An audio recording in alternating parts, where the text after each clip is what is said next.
Saat ini banyak perilaku tidak bertanggung jawab dari pasangan muda yang kebablasan dalam hubungan pranikah. Islam tentu tidak membenarkan perbuatan itu, apalagi hingga terjadi hubungan badan dan berakhir pada kehamilan. Tidak jarang mereka melakukan aborsi. Di mana perbuatan aborsi adalah sebuah perilaku tidak berperi kemanusiaan, yang mana adalah upaya untuk menghilangkan.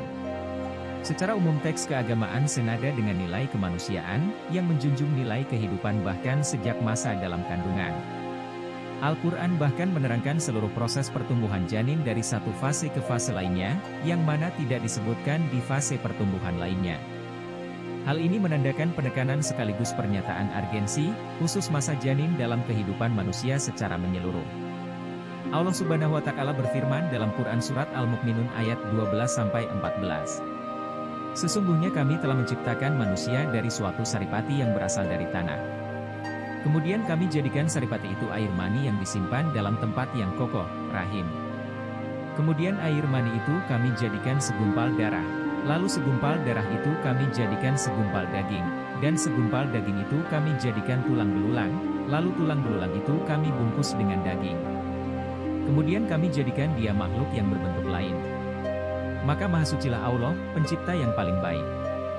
Dan apabila ia berpaling dari kamu, ia berjalan di bumi untuk mengadakan kerusakan padanya, dan merusak tanam-tanaman dan keturunan, dan Allah tidak menyukai kebinasaan. Quran Surat Al-Baqarah ayat 205.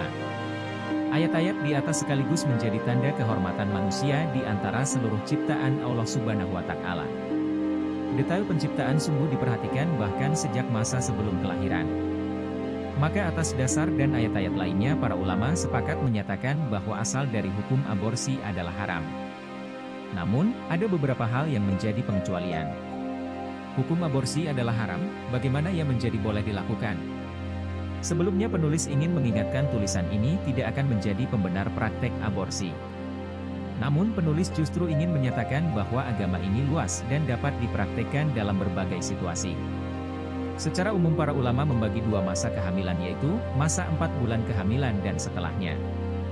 Di bagian awal para ulama berbeda pendapat. Pada 4 bulan pertama, atau di masa sebelum ditiupkannya ruh dalam diri manusia pendapat para ulama ahli fikih terbagi menjadi 4. Pertama, yaitu dari kalangan ahli fikih mazhab Zaidiyah, dan satu pandangan dalam mazhab Hanafiyah.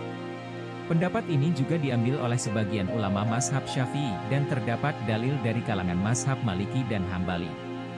Kedua, diperbolehkan karena suatu uzur dan dimakruhkan apabila tidak ada uzur. Pendapat ini diambil oleh para ahli fikih mazhab Hanafi dan kelompok dari mazhab Syafi'i. Ketiga, makruh bagi sebagian ahli fikih mazhab Maliki. Keempat, haram secara mutlak. Pendapat ini diambil oleh sebagian besar ulama mazhab Maliki dan sesuai dengan mazhab Zahiri tentang pengharaman tidak menikah. Maksud kata uzur dalam pendapat kedua, yaitu halangan dan kendala yang mengharuskan diberlakukannya sebuah hal. Semisal, dalam kasus aborsi adalah surat keterangan dari dokter yang menyatakan andai kehamilan dilanjutkan maka akan menyebabkan kematian ibu. Atau janin yang tumbuh akan terancam menderita kelainan mental, setelah pemeriksaan. Serta sebab lainnya sesuai dengan arahan dari pihak yang berwenang.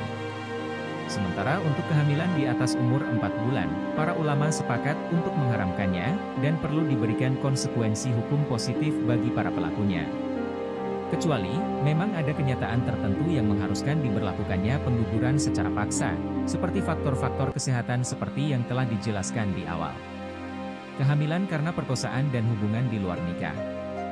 Dalam kasus ini Syaikh Athiyah Shaker, Ketua Komisi Fatwa Al-Azhar menjelaskan, jika kehamilan dikarenakan zina, walau diperbolehkan oleh mazhab Syafi'i untuk menggugurkannya akan tetapi menurutku hukum boleh itu bagi kasus perzinahan karena perkosaan, di mana wanita merasakan penyesalan dan kepedihan hati.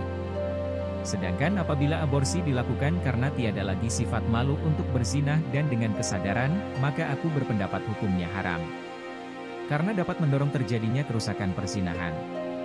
Maka di akhir penulis akan mengutip makna fatwa yang disadur dari Fatwa Majelis Ulama Indonesia, aborsi haram dilakukan sejak terjadinya implantasi blastosis di dinding rahim ibu, 4 bulan kehamilan. Aborsi boleh dilakukan dengan uzur, yaitu yang bersifat darurat seperti penyakit yang diderita ibu akan membahayakan kehidupannya. serta yang bersifat hajat, seperti kelainan genetik pada anak dan kehamilan karena perkosaan. Seluruh proses aborsi disyaratkan untuk dilakukan sebelum bulan keempat. Aborsi juga harus dilakukan di tempat yang direkomendasikan oleh pihak bagian kesehatan yang kompatibel, dan atas persetujuan seluruh pihak yang berkepentingan. Dan kehamilan karena perzinahan haram untuk diaborsi. Dengan demikian kasus aborsi yang marak terjadi di Indonesia perlu untuk dikembalikan pada asal hukum yang berlaku. Salah satunya adalah lembaga yang berkompeten untuk mengeluarkan fatwa, yaitu Majelis Ulama Indonesia. Wallahu a'lam bishawab.